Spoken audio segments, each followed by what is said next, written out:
Hello, welcome to another episode of Rising Voices, where we ignite the passion of purpose, power, and persistence in today's ministry. I am your host, Isaac Benson, and today we're diving into a lesson every young ministers and rising pastors need to hear. There are no shortcuts to power.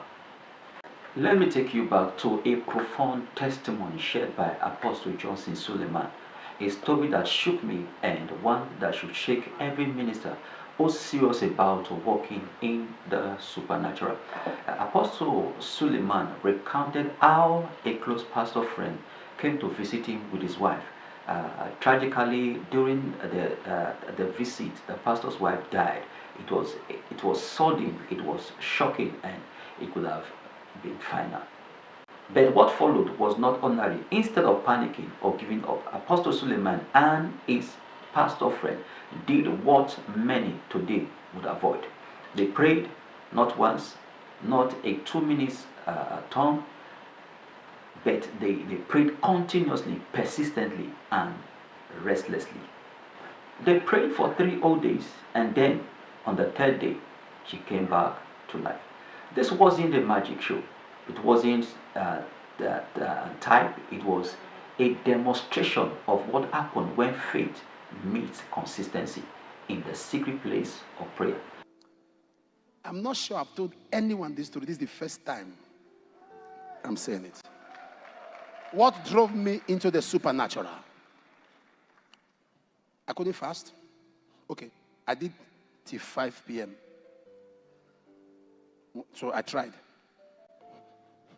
I did till 5 p.m. So that was the longest I could do. Something happened. A pastor, he came to my house. We were together. I got a place, I was living, and we're praying. But I would leave the house because he's with his wife. So I'll give them space. Sometimes when they're lying down, I'll lie down on the floor. So one day he was screaming in the middle of the night, some minutes past 2. Shaking his wife. Dupe, dupe, dupe, dupe, dupe. She had passed out. I was staying in Shagamu. Shagamu is on your way to Lagos. If you are going to redemption camp. Yeah. I stayed in Shagamu for 5 months. So, dupe, dupe, dupe, dupe. Dupe had passed out. And I started crying. We prayed and prayed. And me in those days, I used to give up easily. If I pray, it doesn't work. Let's rest. I never knew about persistent and importunity. So we started praying. And we prayed. And the brother stood up, went, locked the door, and kept it. He said, Baba! Olua! And began to shout. So I asked him,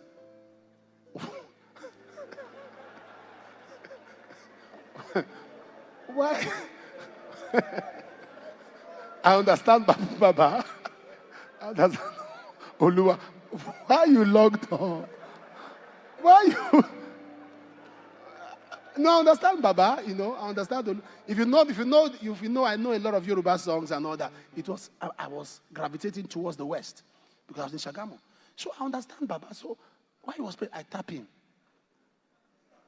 He said, nobody's going out, until Duke comes back.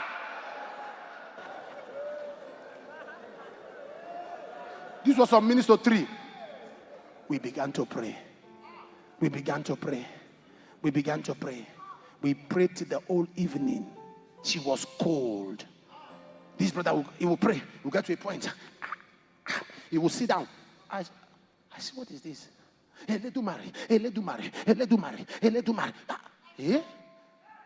Open door. It was getting to 1 midnight. 2. A whole day we are there. Second day we are there. You can't talk of food. You have started fasting. We entered the 3rd day. By then he was already sitting down, already getting tired. By then, I've not had my bath. I've not brushed my mouth.